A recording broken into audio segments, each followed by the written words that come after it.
Another one bites the dust. Another one bites the dust. Good to see you guys. Welcome back to the channel. So I have to correct the record here. I got psyoped. All right, psychological operation. Totally hook, line, sinker. Got psyoped. Now, there's this good quote. Doug Casey always says it all the time. He's like, it's not him. It was one of his buddies. He said, "I'm often wrong, but never more than 24 hours." I can't say that I always catch that, but I try to correct it when I know, okay, yeah, I see it a little differently now. So the Trump Mar-a-Lago thing, I didn't realize until the next morning that they were signing this CHIPS bill, which apparently is $53 billion for like America's biggest tech companies. It's a give out of $53 billion for like the biggest tech companies as they're going through massive, like record breaking layoffs. Now it's like for remanufacturing semiconductors and all these things, right?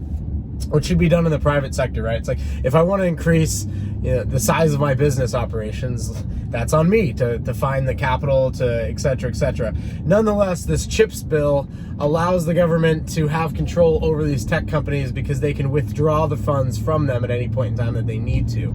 This is what people aren't really paying attention to, is that there's this merger of like the military industrial complex and like your puppet shadow government that you have going on at this point in time. So the Mar-a-Lago raid is a huge thing. It still matters. But when that becomes a talking point the next morning, when in fact they just spent $53 billion like to give out to some of the world's like wealthiest elites at these tech companies. It's a smoke screen. It's like, oh, look here, don't look here.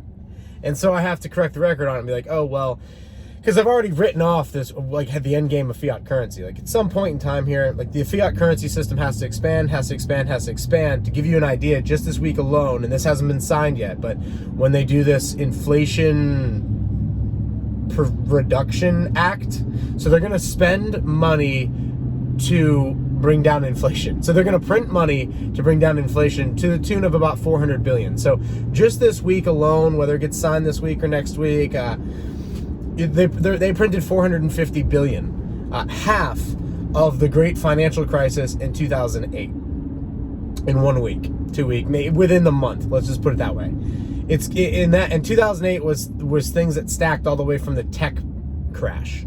So the tech crash happens. The Bush family is like, yo, we need to do something here. What can we do?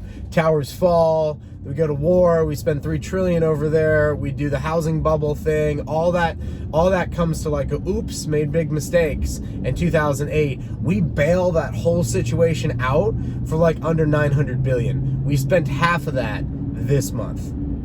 So this is the nature of a fiat currency. It has to grow, it has to grow, has to expand. You have to inevitably have more crises. You have to have more emergencies. You have to have wars. You have to have all of these things until the currency snaps. Now, normally, what we've seen around the world, Zimbabwe, Argentina, the Weimar Republic, what we've seen is these currencies, they expand, and then they just crash. There's this hyperinflation moment, and then like there's this kind of like hard reset of like the currency's dust. It's like toilet paper, and then you move on from that point.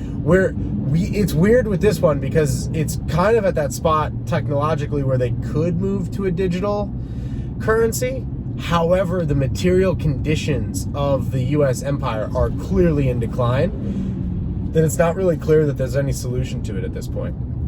So as we continue to see things like the shipping containers just stack up, or supply lines just get weird, or like we're losing more workers from the workforce than we're gaining because of demographics, like these things are all baked into the cake, and it's not really clear on how you could come out of that and into a new situation without the old one just completely like just going away. And so I had to correct the record on the Mar-a-Lago thing because I got pleb screened. All right, pleb life. Hashtag pleb life. Put it down in the comments. Because it was like, oh well, I mean, them raiding Trump's personal residence is a serious problem. I mean, you're at that spot where this is the government your forefathers warned you about.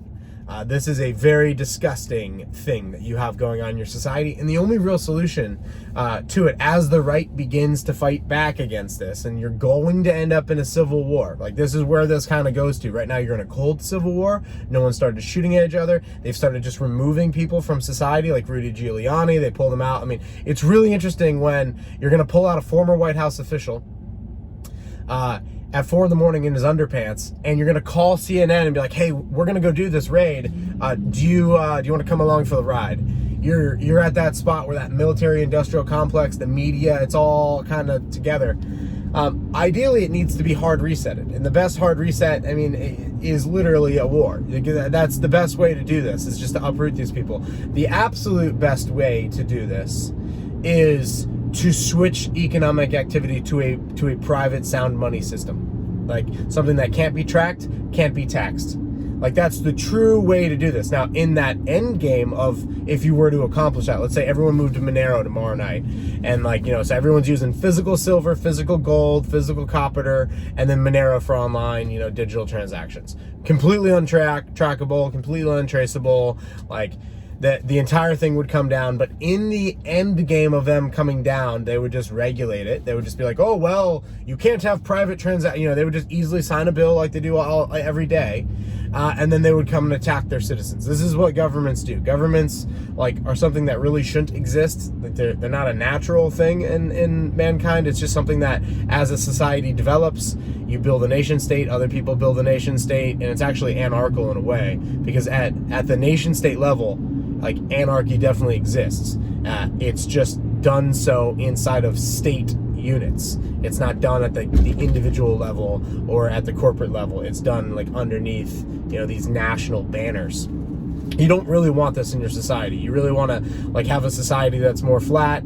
Like, you don't really need representative democracy. There's no reason for it. You need there's many different ways to organize yourselves. The fact is that all of that is would be great to go to a libertarian conference weekend and sit down and have beers and discuss. But at the end of the day, these plebs out here, they love their government, man. That's just what it is. Whether they like their right, team right, like Team Trump, or they like their left, Team Biden. It's the exact same thing, and that's the what's really going on is the actual true government is the central banks, and the central banks around the world set policy, and then elections are more of selections, not elections. And that's the Trump people. I call them the Trump tards because they miss us all the time. Yeah, Trump. It's like, you guys realize that this year alone we're likely to see 1 billion people starve because of the supply chain issues, because of the war in Ukraine, because of all these different things. And there's just not going to be grain and wheat for most of the world, and the US dollar holders are going to spend their dollars, and that wheat is going to flow into the US, and it's not going to flow out of the US. And you realize that the guy that started that catalyst, the guy that started that event, literally is Donald Trump. I mean, he's the only president in history to shut this thing down and then quote try to reopen it. And it's dude, it was obvious that the left wanted to get rid of this guy. And they had the Russiagate thing, they had the impeachment thing. They were just constantly trying something after something. And this is the nature of the left. And this is if you had to put blame on one of the two, I hate both of them pretty equally, but the left is extremely evil. You just look at what they're trying to do with kids, and it just, the stuff that they are willing to do is just disgusting. And it's just these people need to be uprooted from our society on both sides of the aisle, but it's certainly on the left. And so anyway, I got fooled with the Mar-a-Lago smoke screen thing. It was a perfect timing to do when you're spending billions and billions of dollars, and you get guys like me. I don't even read the details of these things anymore, because it doesn't even matter. It's yep, they're going to spend another $53 billion. Who's it going to? Apple and Google are getting a lot of it. A lot of other guys are getting a lot of it. Okay, numb to it, right? So anyway, correcting the record on that. #pleb life. Appreciate you guys being here, and I will see you guys down on the next one. Peace.